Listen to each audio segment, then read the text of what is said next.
जग्गा और हरिया एक अनजानी रास्ते पर निकल पड़े। पता नहीं कितने गांव को उन्होंने पार किया, पता नहीं कितनी नदियां को पार किया। इस तरह पार करते करते चलते चलते वह आखिर में हिमालय की तलहटी में पहुंच गए।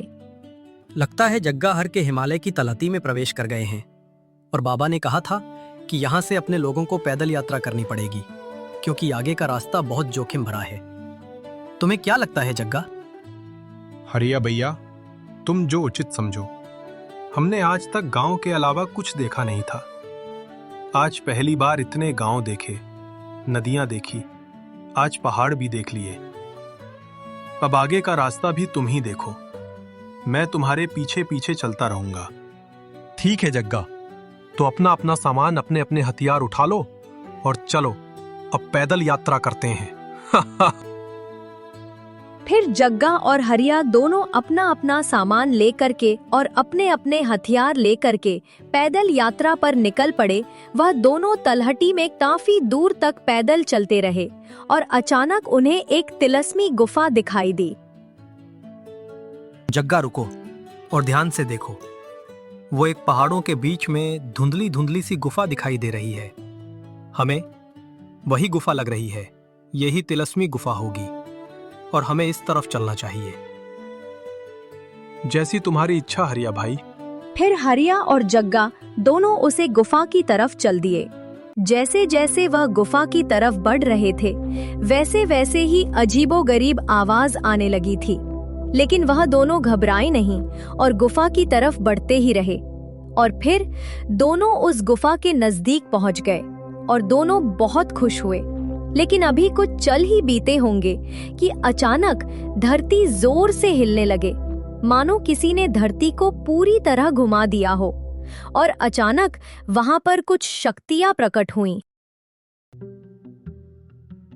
हरिया भैया, ये क्या हो रहा है?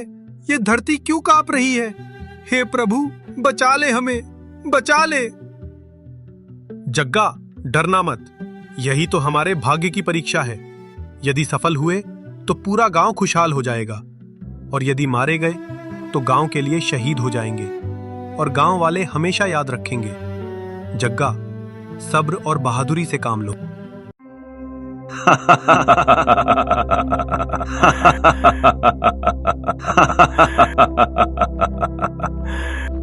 क्या करने आए हो इस तिलिस्मी गुफा में? तुम्हें पता होना चाहिए, जो एक बार यहां आ गया वो मर के जाता है। तुम्हारी मृत्यु निश्चित है ही मानव। तूने यहां आने का तो दुस्साहस कैसे किया? मानव, होशियार हो जा, वापस चला जा। देव, कुछ कारण बस हमारे गांव में बारिश न होने से सूखा की स्थिति आ गई है। तो एक संत महात्मा आए थे और उन्होंने बताया कि तिलस्मी गुफा में जाना और मध्य रात्रि को भगवान की शिवलिंग पर जलाभिषेक होगा। इस जल को किसी पात्र में भरकर ले आना और गांव के चारों तरफ छिड़क देना, और इस जल छिड़काव से गांव का श्राप दूर हो जाएगा और गांव में फिर से बारिश होगी। हे देव, हमारी मदद करो। तेरी बातों में हमें सच्चाई नजर आ रही है मानव। मैं अपने द्वारा से तुझे अंदर जाने देता हूं, लेकिन अभी आगे 2 पड़ाव हैं। वो देव तुझे अंदर नहीं जाने देंगे। कोशिश कर लेना, अगर मान गए तो चले जाना। हे मानव जा। हे देव, आपका बहुत बहुत धन्यवाद।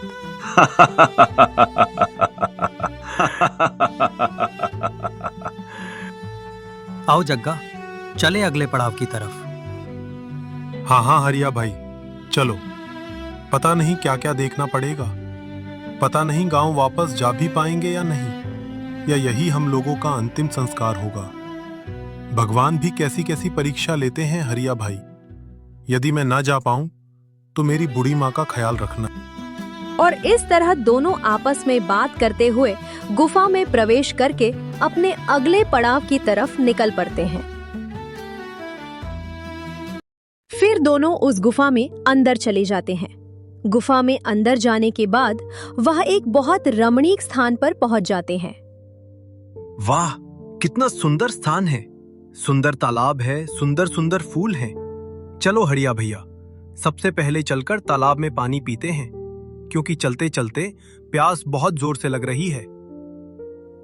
नहीं नहीं जग्गा, यहाँ सब कुछ तिलस्मी है। एक एक कदम फूक फूक कर रखना होगा। थोड़ा भी उल्टा सीधा हुआ तो समझो जान से हाथ धो बैठोगे। चलो पहले तालाब के पास चलकर देखते हैं, क्योंकि प्यास हमें भी लगी है। और दोनों तालाब की तरफ पानी पीने के लिए चल देते हैं और वहां पहुंचकर चारों तरफ देख करके पानी पीते हैं। पानी पीने के बाद उनमें एक नई चुस्ती और स्फूर्ति उत्पन्न होती है। अब दोनों में एक नया उत्साह जग जाता। वहां जाकर उन्हें दूसरी गुफा का दरवाजा मिलता है, जिसे देख दोनों प्रसन्न होते हैं। हरिया भैया आ गया दूसरी गुफा का दरवाजा। हाँ जग्गा, पर थोड़ी सावधानी से, कोई ना कोई यहाँ जरूर होगा, इसलिए थोड़ा चारों तरफ देख करके आगे बढ़ना होगा। ठीक है, जैसी तुम्हारी आज्ञा।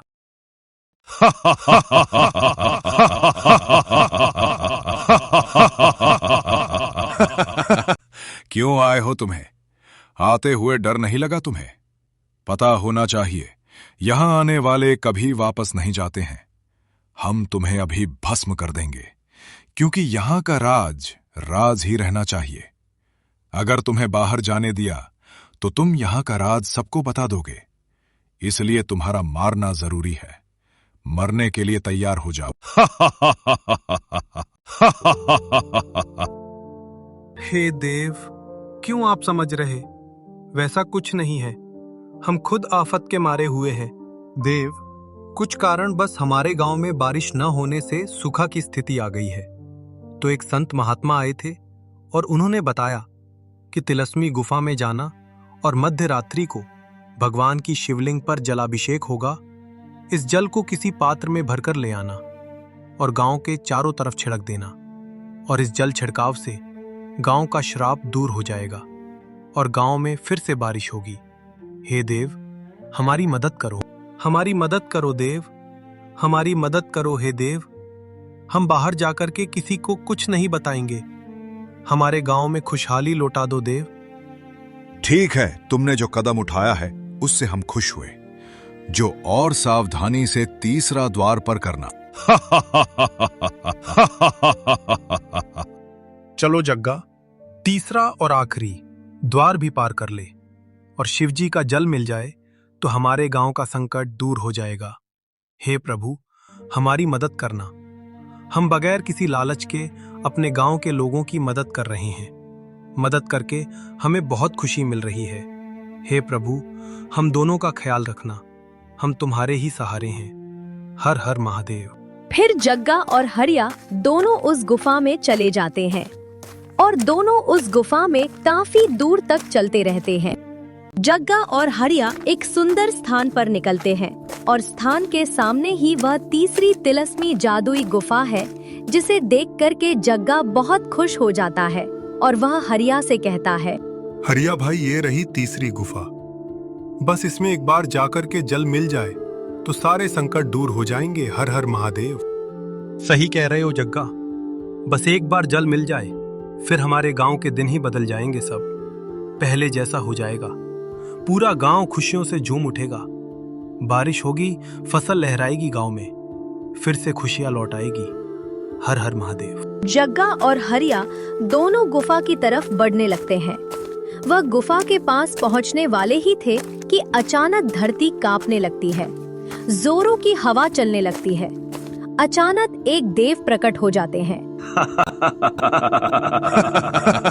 क्या करने आए हो इस तिलिस्मी गुफा में? आते हुए डर नहीं लगा तुम्हें?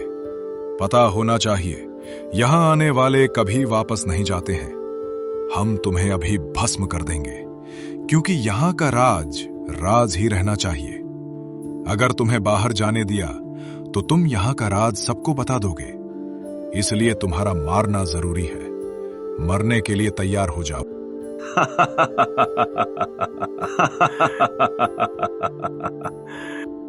जग्गा और हरिया दोनों अपने गांव की बीती हुई पूरी कहानी देव को बताते हैं। देव अपने अंतर्दृष्टि से सब कुछ देख लेते हैं और जग्गा और हरिया को अंदर जाने की अनुमति दे देते हैं, जिससे वह दोनों खुश हो जाते हैं। फिर दोनों जल्दी जल्दी से गुफा के अंदर चले जाते हैं। जहां उन्हें एक बड़ी शिवलिंग दिखाई देती है। फिर दोनों गुफा के अंदर पहुंचकर वहां का नजारा देखकर दंग रह जाते हैं। वास्तव में अपने आप शिवलिंग से जल निकल रहा था। अब दोनों अपने अपने पात्रों में जल भरा और दोनों गुफा से बाहर चल दिए। दोनों गुफा के द्वार पर आते हैं, वैसे ही उन्हें देव रोक लेते हैं और कहते हैं, तुम दोनों जल लेकर आ गए हो, तुम दोनों जाओगे कैसे? हाँ देव, आपकी मेहरबानी से हमें जल मिल गया है। अब हम दोनों अपने अपने घोड़े पर बैठ करके अपने गांव को जाएंगे और जल को छिड़क करके अपने गांव को श्राप से मुक्त करेंगे देव। आज मुझे बहुत खुशी हो रही है, इतनी खुशी हो रही है कि मैं बात नहीं सकता है देव। अब मैं जल्द से जल्द अपने गांव पहुंचाना चाहता हूं। ऐसे तो तुम दोनों को बहुत देर हो जाएगी। तुम एक नेक काम करने जा रहे हो, इसलिए हम तुम्हारी मदद करेंगे।